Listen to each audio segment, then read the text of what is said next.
Hey everybody, what's going on? Nexius here, bringing you guys, of course, another guide for PvP, because 7.1 actually changed quite a lot of stuff. So let's take a look at what 7.1 changed. They changed quite a lot of stuff. First of all, Yulon's Gift no longer dispels snares when you roll. It's only for Flying Serpent Kick. They buffed Fast Feet. Instead of just giving us 15% movement, it now also reduces snares by 20%, so that's pretty good. They replaced Whirling Kicks, or whatever it was called, with Control of Mists. This is a much better change, even though Control of Mists sucks. It's still way better than Whirling Kicks, I would say. We lost Zen Meditation in place of Zen Moment. I guess you could even say Zen Meditation was redesigned into this. So we will go over some of these changes in a minute. We're just basically covering some of the basics very quickly. We did lose double Flying Serpent Kick in exchange for a 12-yard range talent increase on Disable. So that's kind of a better talent. Not for flag carrying, which kind of sucks, but it's still a pretty good talent. We lost the extra range and slow effect on Tiger Palm in exchange for a grapple weapon, which is now a disarm. So we can now disarm melee if we really want to. They buffed up Spinning Fire Blossom. It does more damage, and on top of that, instead of costing chi, it now costs energy.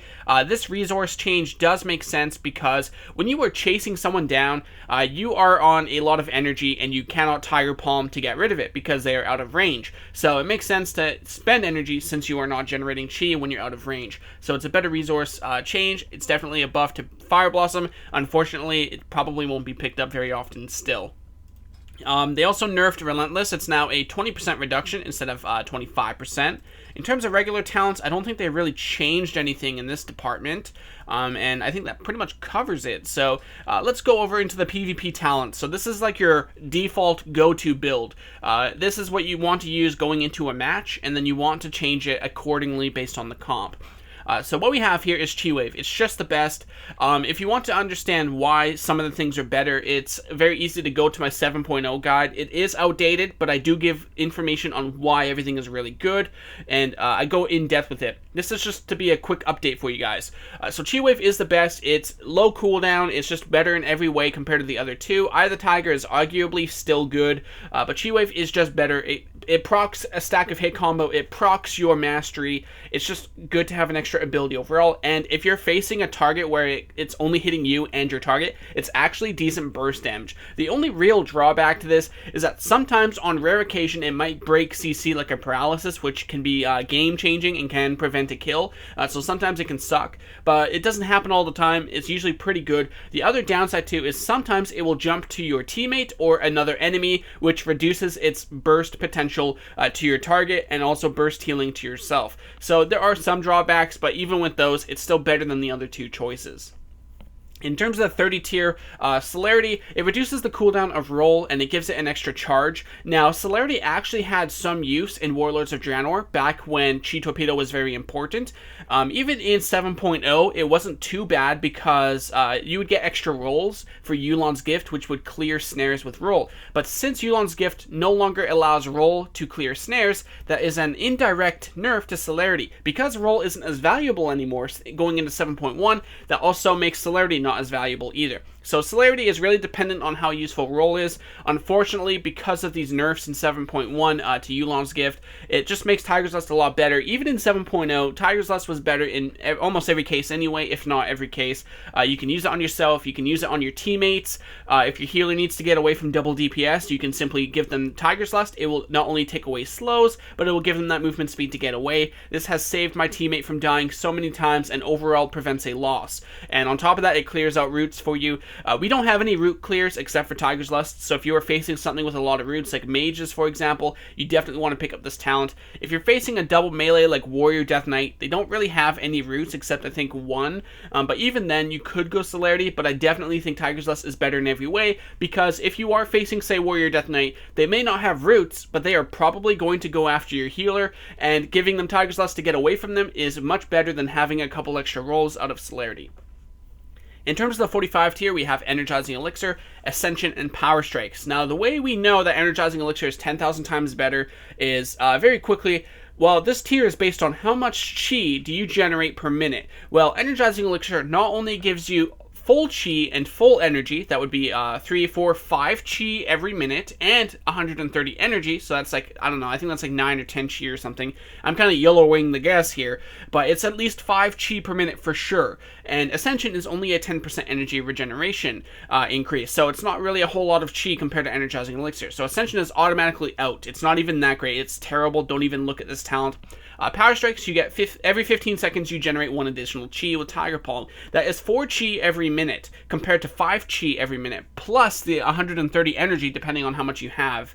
So basically, it's pretty obvious Energizing Elixir is a lot better. Now, the other reason why it's also better is because not only does it give you full chi and energy instantly, that can help if you're running like Storm, Earth, and Fire, where abilities cost chi. If you need a Fist of Fury instantly, you can quickly pop Energizing Elixir to have that chi, and then you can use Fist of Fury instantly. So it synergizes very well with our burst potential, and it also synergizes well with our new 7.1 talent Zen Moment. If you need to get this out immediately, it costs 5 chi. Good luck spending a lot of time getting 5 chi through 5 Tiger Palms. It's a lot easier to just pop Energizing Elixir. So there's good synergy between Zen Moment and our burst, and not only that, even if it didn't have synergy, it also just generates more resources compared to the other two. So Energizing Elixir is a lot better. In terms of the next tier, we have Ring of Peace, Dizzying Kicks, and Leg Sweep. To be honest, I don't see any situation where you might want to sacrifice Leg Sweep for the other two, so just go with Leg Sweep. It's a 5-second stun on a 45-second cooldown, especially if you can hit more than one target. It can easily force trinkets from the enemy team, so definitely go with Leg Sweep here. Now, you could possibly switch to Ring of Peace if you're doing like a battleground. If you're like, say, on the flag in Eye of the Storm, or say you're at Lumber Mill in Arathi Basin, you might have that off chance where you could knock them off the cliff and get them killed, but most cases that's probably not going to happen, and overall Leg Sweep just provides more value. Especially, like I said, you can hit multiple targets with that stun, you can easily force trinkets out or force any kind of defensives other than trinket by simply killing them. So it's really nice to have Leg Sweep over the other two for sure. For the next tier, we have Healing Elixir, Diffuse Magic, and Dampen Harm. Now, I have found one particular rare occasion where Diffuse Magic could be better, but Dampen Harm is completely terrible. You always want to go with Healing Elixir. The only time you don't want to go Healing Elixir is if you want to take a chance and face an Affliction Warlock and use Diffuse Magic. Sometimes Affliction Warlocks are going to go you, and if they spam their unstable afflictions on you, you can Diffuse Magic into a Touch of Karma. Well, you want Touch of Karma first. You want Touch of Karma, then Diffuse Magic. That will cause you to take a whole ton of Unstable Affliction damage from dispelling, because Diffuse Magic does dispel them, and it forces the Warlock to take, say, 700,000 damage over 10 seconds. So it's a good way to make Touch of Karma do a lot of damage, but it can be very risky since you are using 2 defensive cooldowns together. So it's risky, but I have come across some 2v2 matches, for example, where this actually killed the Warlock, and we actually ended up winning. So there are some occasions, like versus Affliction, where this could be nice, but for the most part, Healing Elixir is a lot more value. For the next tier, the other two here just suck. Hit combo is a lot better. As long as you are good at keeping your hit combo stacks up, which is very easy to do, there's just no reason to go the other two talents. 16% damage at all times is a large amount, considering it affects your sustained damage, it affects your burst damage. Doing 16% extra damage during burst is the difference between a kill and them surviving. And if you guys watched BlizzCon recently, you guys will see that Method NA almost killed Splice. Splice's healer Botar was at 2% health or so. One critical strike or a little bit of extra damage would have made him win the tournament. So an increase like this is definitely a difference. Hit combo is by far the best. So it's as simple as that. The other two just aren't that great. 3-minute cooldown, way too long, not enough damage, it's not that great. Rushing Jadewind, it's really just sustained damage, but honestly, that sustained damage can just come from hit combo. 16% damage at all times, as long as you keep it active, is pretty easy to keep up, and therefore you're already making that sustained damage anyway. For the last tier, Chi Orbit does like no damage. It can accidentally break CC, I believe. Even if it doesn't accidentally break CC, I don't know personally because I've never even touched this once. I could test it at some point. I'm pretty sure it doesn't break CC, but if it does, it makes this talent even worse. The damage is just completely weak compared to the other two. Dragon Punch is not that bad, it's actually pretty decent. The problem is that you have to use Storm, Earth, and Fire, and nobody likes Storm, Earth, and Fire. It's pretty weak, it's annoying, there's a lot of problems with it, it has a lot of bugs, all that different stuff. So because Storm, Earth, and Fire isn't the greatest, Serenity is the best choice, despite the fact that it has been nerfed over and over and over again. Well-deserved nerfs for sure, but the point is it has been nerfed. I think it's a 20% increase in damage in PvP areas, so Serenity is the best choice for sure here. It gives you less cooldowns on your abilities like Fist of Fury and Windlord, which allows you to have constant pressure after you're bursting, so it's really great overall. For the honor talents, this is a little bit different. We have Gladiator's Medallion if you are basically a race without orc. Sometimes you can go adaptation. If you're facing like a double melee, adaptation can be good. Relentless is really good if you're an orc. You can stack orcs racial, which is 20% reduction with stun effects. So 20% reduction in stun effects plus relentless can actually reduce the duration of a lot of stuns.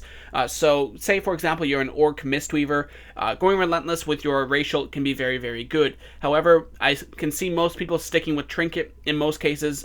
It's really up to you based on the situation. It's very situational on what comp you're playing and what comp you're facing. It really depends on that situation. In the tournament, I've been watching the tournaments, most people are going adaptation or relentless, so trinket isn't used a whole lot, but that's up at the top level plays. And like I said, it really depends on your race, what comp you're playing, what comp you're facing. That's really dependent on what you want to go here. It's really up to you. I honestly can't really say. Personally, I like to stick with the trinket because I like to choose what I want to get out of. It would really suck if I adapt out of a kidney shot and the next thing you know it, on the next setup I get killed. So considering I'm not an orc, I can't just reduce the stun duration with hardiness, with relentless combo. So sometimes it can be risky going adaptation or even relentless if you're a healer going relentless, for example. But this is a Windwalker guide. I'm just giving you examples on where it could be worth using. Basically, if you're an orc, you want to use relentless. If you're not an orc, it's really between adaptation and Gladiator's Medallion, in my opinion, especially since they nerfed this by 5%. So it's really up to you on what you want to go here. I switch between the two, to be honest. It really depends on the comp I'm facing and the comp I'm playing. So that's pretty simple. For the next tier, Reinforced Armor is my favorite personally. This is like my default talent choice. 10% health is really good for a lot of reasons. A lot of our abilities are based off our health. For example, Healing Elixir heals us for 15% of our health. So 15%, well, the more health we have, the more you get out of Healing Elixir. Same thing with Touch of Karma. It will absorb 50% damage, or it will absorb damage, redirect damage, and heal us up to 50% of our health. So the more health we have, the more it heals, the more it absorbs, and the more damage it does. So the health increase here is actually quite useful for that as well. Now, if you are also taking Fortifying Elixir in your talent tree here, it will increase your maximum health by 20%. So the more health you get, the more increased health. So you guys can see what I'm getting at here. Our toolkit has a lot of health-based abilities, so using Reinforced Armor is a good choice. Now, on top of that, hardiness isn't that great. When you have 80% or higher health, you take 20% less damage. Well, you're not going to be above 80% very often if you are the kill target. If you are not the kill target, you really don't need it in the first place. So it's really not that useful of an ability as a Windwalker anyway, so I wouldn't really recommend that one. In terms of sparring, the only time I switch to this is if I'm facing double melee, or if I'm queuing 2v2, I will basically use this against like a warrior discipline team or something like that. So if you are facing a melee in 2v2 or a double melee in 3v3, I would recommend sparring. It really depends on the comp. So for example, if you're in 3v3 and you're facing a rogue and mage and druid, you probably want Reinforced Armor over sparring. But if you're facing a warrior, death knight, and healer in 3v3, I would recommend sparring. You have 2 melee attacking you. This will help reduce that damage because it reduces it on physical melee attacks. A class like Assassination Rogue, where most of their damage comes from poisons, that's not physical melee, so you don't want to use this against an Assassination Rogue. So if you're facing Assassination Mage Druid, for example, sparring won't do you a whole lot, so Reinforced Armor is probably going to be a lot better. Now, if you're in 2v2 and you're, say, facing Assassination Discipline, same thing, you might prefer Reinforced Armor, but if you're facing like a Warrior Discipline, sparring might net you more value compared to Reinforced. So it's really up to the situation and what comp you're facing, where you choose to go here. In terms of the next tier, we have Yulon's Gift, which received a nerf. This used to be the best talent because it would clear out snares, but because it only affects Flying Serpent Kick, which isn't even a huge amount of value anyway, it's not the best anymore. So Eminence is what I use in 2v2. if I'm in 2v2 against like a melee or something, especially in double DPS, at the moment, since the Windwalker hotfixes, I've been going with Windwalker Mage and Windwalker Boomkin. This gives us a lot more healing, so I'll show you guys what I mean here. So let's go to our artifact weapon. We have here, activating Transcendence Transfer will heal us for 20% of our health. It says 25 because I have a relic right here, but these don't work in arenas or battlegrounds or instant PvP in general, so you will only get 20% of your health out of this. So healing for 20% over 6 seconds is a lot of healing, and if you can reduce the cooldown by 5 seconds, you will get a lot more out of it. So it can give you a lot of extra healing. Now, if you are facing something like a hunter, you might prefer fast feet. It's going to reduce the duration of snares, and it will increase your movement speed when you are attacked. And in most cases, you will take some kind of cleave or AoE damage anyway. So fast feet is the best choice now, but sometimes I actually go for the extra healing through Eminence, especially in double DPS 2s, where I don't have a healer. So every amount of healing does count. So Eminence does have its place for sure, but fast feet is definitely the best when it comes to 3v3. For the next tier, Whirling Kicks was replaced by Control the Miss. Every 20 seconds, a fuse can be cast instantly. Each chi spent reduces the remaining time by 1 second. Now, it's a really nice talent. It allows a fuse to be used on the move once in a while. The problem, though, is a fuse doesn't heal for a whole lot. So if we take a look here, I have 2 million health. I cast one, and it only heals for 100,000. That's going to take 20 fuses to heal to full, and that's not counting the fact you are taking constant damage. So comparing to the other choices, it's really not a whole lot. So Control the Miss is not the best in my opinion. It's really down to Fortifying and Zen Moment. I prefer Fortifying, but lately, depending on what you run, for example, if you're queuing 3v3 as Walking Dead, matches don't last a whole long time. Now, here's where Zen Moment can be good. Zen Moment is not that great because of the 5 chi cost, but because Energizing Elixir is really good, you can use it with Zen Moment, and the more abilities you use, the higher the damage reduction works. Now, if you look at the effect, it says here that each attack reduces the effect by 5%. So it starts at 20%, and then when you use something like, say, Tiger Palm, it goes down to 15%. It actually doesn't work this way. It actually goes up. So it goes from 20% to 25 up to, I believe, 45 or 70% or something like that. So it can give you a lot of damage reduction if you can continuously attack. So it's really good with Energizing Elixir, and because matches are so fast, you usually don't run out of energy offensively, so you don't have to use Energizing Elixir offensively. You can afford to use it defensively with Zen Moment. So because of this, Zen Moment actually has some kind of value in fast-paced matches. However, if you are facing a comp you know will last a long time, Fortifying Elixir will probably be the best. So that's basically my outlook on this tier. It's really Fortifying Elixir as your default, and depending on what you're facing, if you think it's going to be a fast match, Zen Moment with Energizing Elixir can be good. Even if it's not a fast match, you could probably still get a lot of value out of it. So it's really up to you on what you want to go here. Personally, I prefer Zen Moment, but that's just me because reduction plus healing increase on a very short cooldown every minute, and the reason why I say minute and not 45 is because energizing is 1 minute, and very rarely are you going to manually generate chi through Tiger Palm to use this. So overall, I would definitely say Zen Moment is a good choice, but Fortifying is the baseline. It's really up to your judgment on what you prefer to use. In terms of the next tier, we have Tiger Style. This will allow your Flying Serpent Kick to turn. This is the best case. However, I know a lot of people are going Disable Reach. I also use this. I don't know why I'm on Tiger Style right now. Oh, I know why. I'm playing 2v2 right now. So Tiger Style is the best for 2v2, but you can also go with the range increase on Disable. This is very good against Hunters and every other class. I would recommend Disabling Reach for 3v3. For 2v2, it really depends on what you're playing.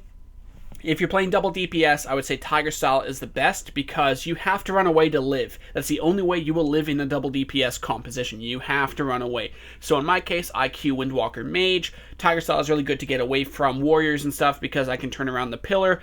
That puts me out of LOS from being charged. So overall, Tiger Style is a lot better than Disabling Reach in 2v2. If you're queuing with a healer, maybe Disabling Reach is better, maybe, but I still think Tiger Style would be the best. But for 3v3, Disabling Reach I think is a lot better. It will allow you to peel all of those melee DPS because in 3v3, we have a lot of melee DPS comps coming out, whether it's Walking Dead, TSG, anything with a Feral, Warrior, DK, Paladin, everything that's melee is currently queuing except for Rogues, Rip Rogues. So Disabling Reach can be very good for peeling them. So I would recommend this in 3v3. Tiger Style, and 2v2.